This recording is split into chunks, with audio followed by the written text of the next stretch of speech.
Ladies and gentlemen, please give a good Halloween Golden Fleece welcome to our first act this evening, Carl Brown!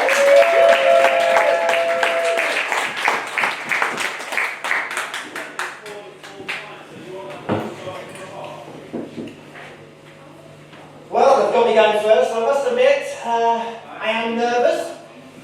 Public speaking, getting up and doing something like this is one of the most common fears in the world.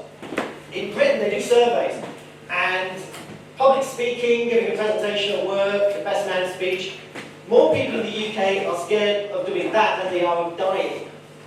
In fact, in these surveys, they find that about the only thing people are more scared of are spiders. So the list goes public speaking and then spiders.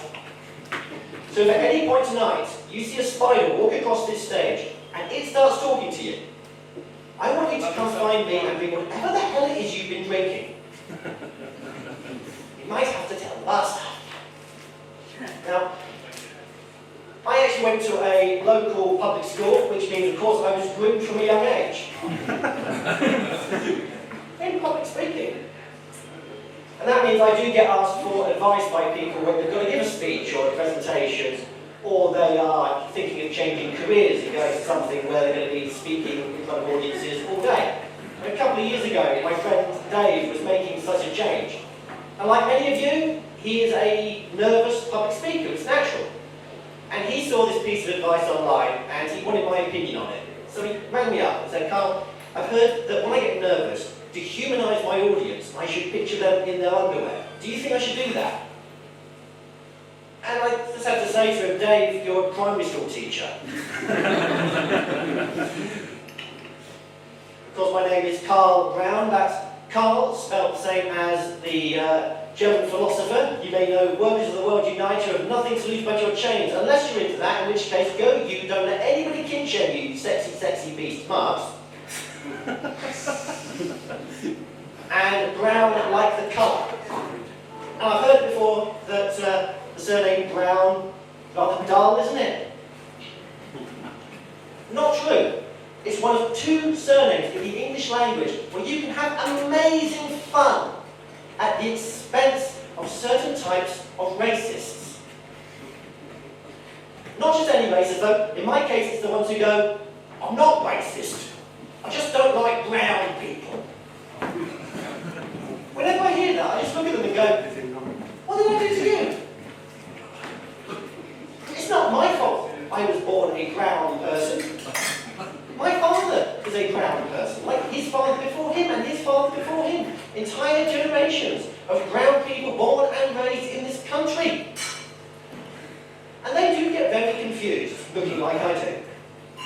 So I do go over and introduce myself. My name is Carl, as in workers of the world unite, you have nothing to lose but your chains, unless you're into that, in which case go you, don't let anybody kink shame you, sexy, sexy marks. And brown, like the colour. Of course, it does make me wonder when you get these very rich people who say, I'm not racist, some of my best friends are black people. Do you mean they are actually black people, or do they just have the surname black? Change is inevitable, unless you pay by card.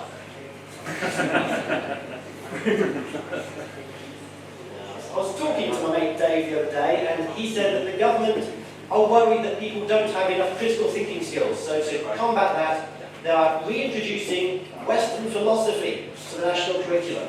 And because there's so much of it, they're going to start very, very young. They're going to start in nursery schools with ancient Greek philosophers. They're going to introduce the kids to Plato. Of course, governments don't want people to be able to think. Wouldn't let them if they could think.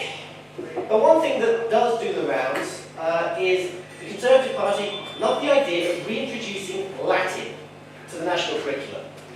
Now, because I went to private school, I did 5 years of Latin, and I can tell you it is a complete waste of time. The only things I actually remember from 5 years in the GCSE of Latin are how to count, which isn't very useful. I remember that a guy named Caecilius went into a forum. And I remember there was something called the genitive case, but don't ask me what that is, because I haven't got a clue. writing has taught me is how to read the works of certain people and just certain catchphrases like Julius Caesar. He has three wonderful ones. When he conquered the Gauls, he said, Veni, vidi, vici. I came, I saw, I conquered. When he crossed the Rubicon River and started the Roman Civil War with his army, iacta est, the die is cast. And a lesser known one, when he first set foot on the shores of our great nation, Britannia, Deus meus, hoc non possum credere, hoc ego nunquam longe ad Roma abire. Oh my God, I can't believe it. I've never been this far away from Rome. He was a massive Kaiser Chiefs fan. Thinking back to the school days, I remember what we were taught.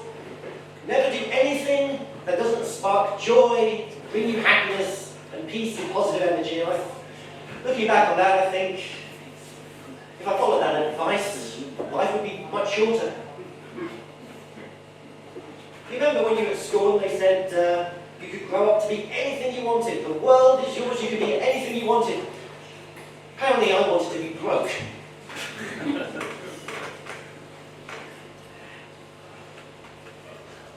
Something that's been doing the rounds for the last few years, and I don't know what you think on it. There's been a lot of people going on about women's rights and women's reproductive rights, and lots of laws have been passed in America, in Poland, all over the world, trying to end and ban abortions. Now, I don't know about you, I personally believe it's the woman's body, it's her choice.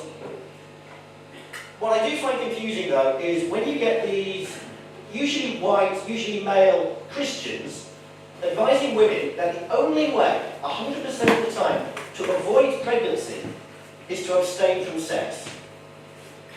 There is no 100% effective form of contraception that will avoid pregnancy. I'm sorry, there isn't. Condoms, well, they can split. The man can forget to pull out. And if there are any Christians who think that abstinence is 100% effective, Mary, Mother of God, and her stretch marks would like a word with you. Thank you, I think I'll well. Enjoy the rest of the day.